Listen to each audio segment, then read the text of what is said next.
All right, hello everybody. Thank you so much for bearing with us and welcome to the 23rd Annual WIL Conference.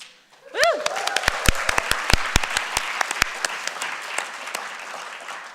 My name is Jordan Baxter. And I'm Kate Hancock.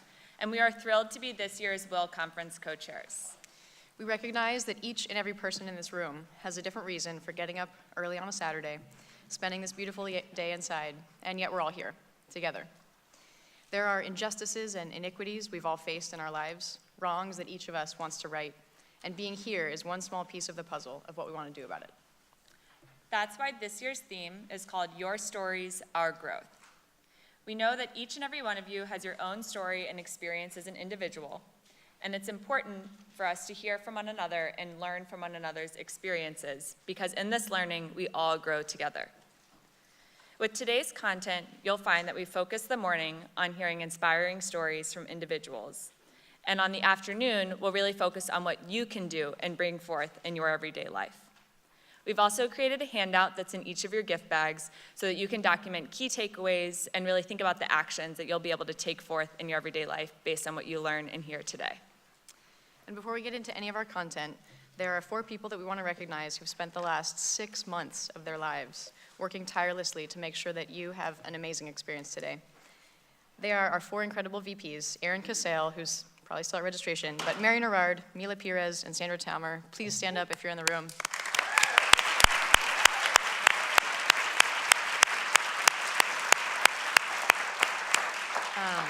Truly, the 4 of them have poured their hearts into this day, and Jordan and I are so grateful to have worked alongside them. We also couldn't have done it without our collaborative partner, EGAL, who has been a huge support to WIL.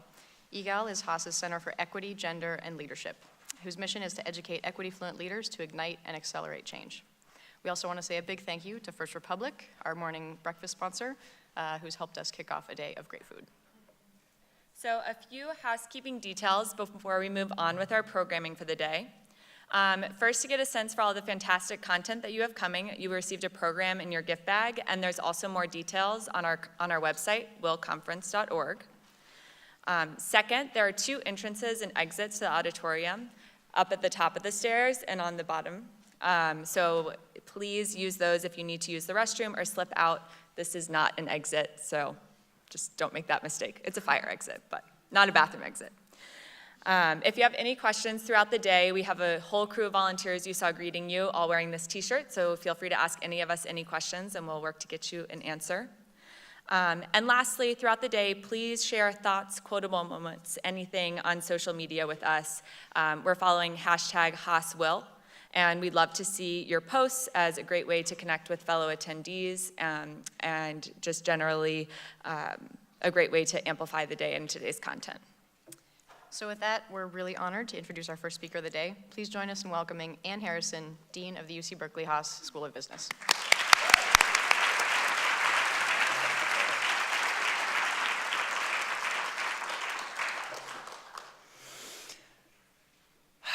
Good morning. It's really wonderful to be here this morning. Welcome to the 23rd. That means there's been 23 of these Women in Leadership Conference. It's really incredible. I only have a couple minutes, but I want to start off by talking about the role of women at Haas. And is there anyone who's here who doesn't know that Haas was founded by a woman, Cora Jane Flood? Anyone not know that?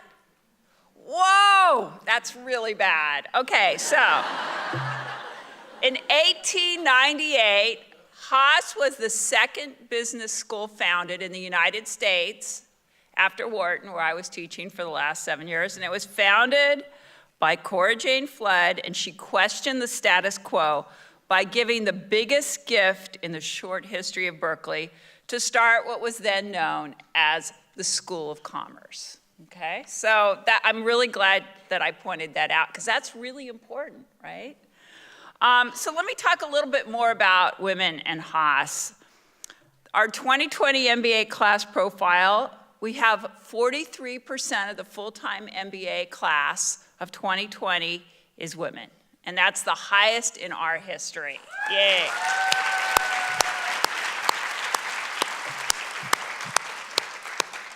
But we do have a lot to do when it comes to diversity and inclusion, and as a number of you know from having heard me before, I'm making diversity and inclusion one of my top priorities. And some of the things we're already doing in this round of admissions that's going on right now as I speak, is we're doubling or tripling scholarships, and we've also changed the admissions process for this, what's going on right now, to include highlighting what you've done for diversity and inclusion in your life. So I'm really proud of our team for having made that happen so fast. So that was one of the things I want to say. I also want you to know that I'm not the first woman dean in our 121-year history. I'm actually the second, and that's actually a big achievement. You're laughing. Well, there's no other top business school that's had 2 women deans.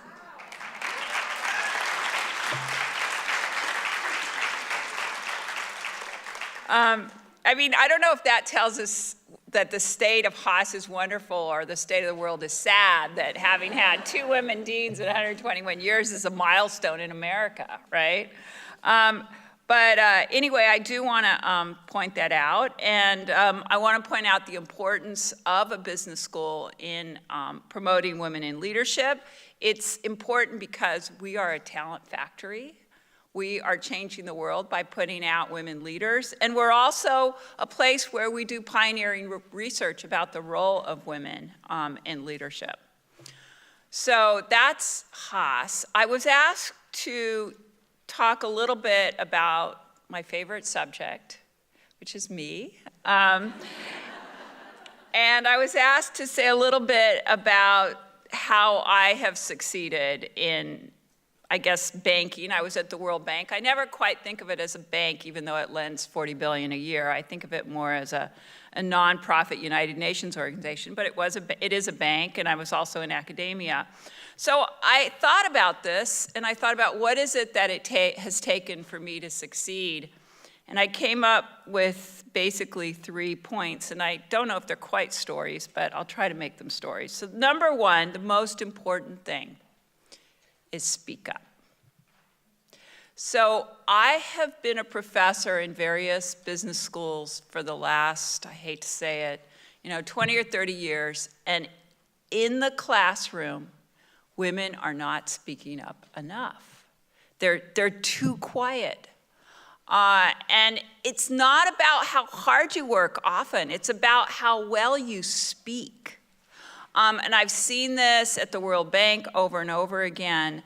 And one of my mentors, a woman named Janet Curry, gave me a tip a long time ago, and she said, look, you go to a meeting or you go to a conference, make sure you say at least one thing, okay? Just make sure you're going to a meeting, you're going to a conference, just say one thing in that 1 day or 2 days. If you say more, that's great, but force yourself to say one thing. And I've really listened to her, and there were times when I was in places and I really didn't feel like speaking up because I was the only woman in the room, and there was some probability that the other would roll their eyes, but I forced myself to speak up, and that's really, really, really important. Number 2, never, never, never give up.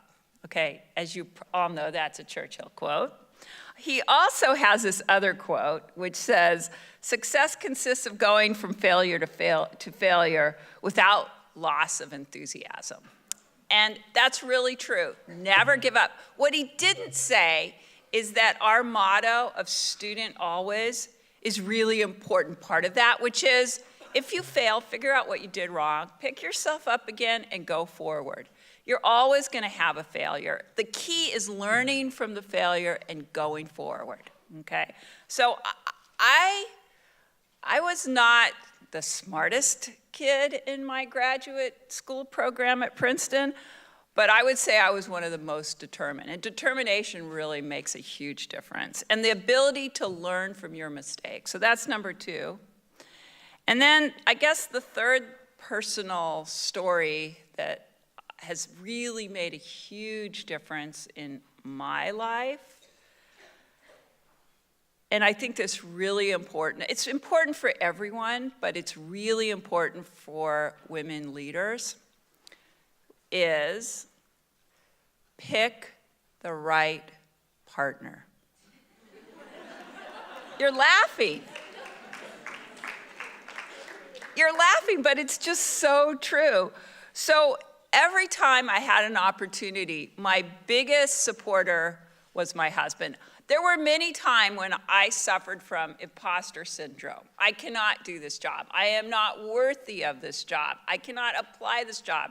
It's the 5th round for this deanship, and I'm really tired of flying to California every single month. Why won't they make up their minds?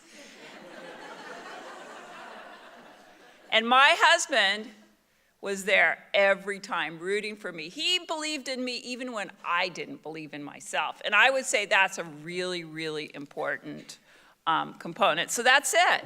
I mean, that's it. That's all very simple, those 3 things.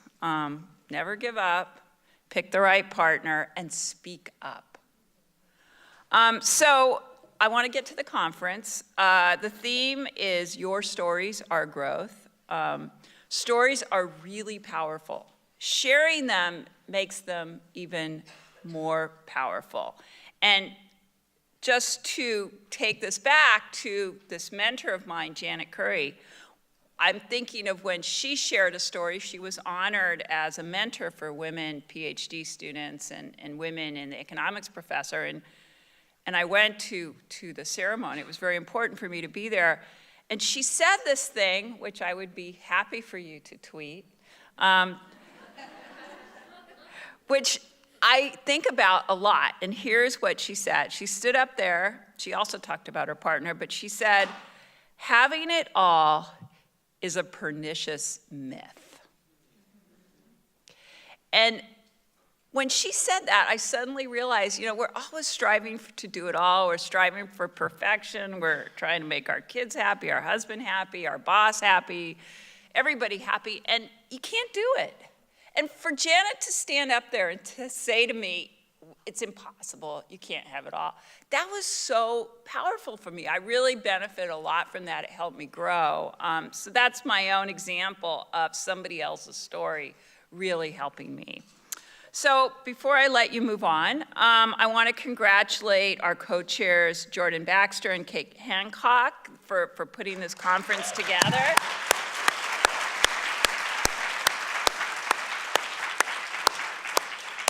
I'd also like to thank the 39 committee members and the more than 60 people, the volunteers and allies who made this event possible.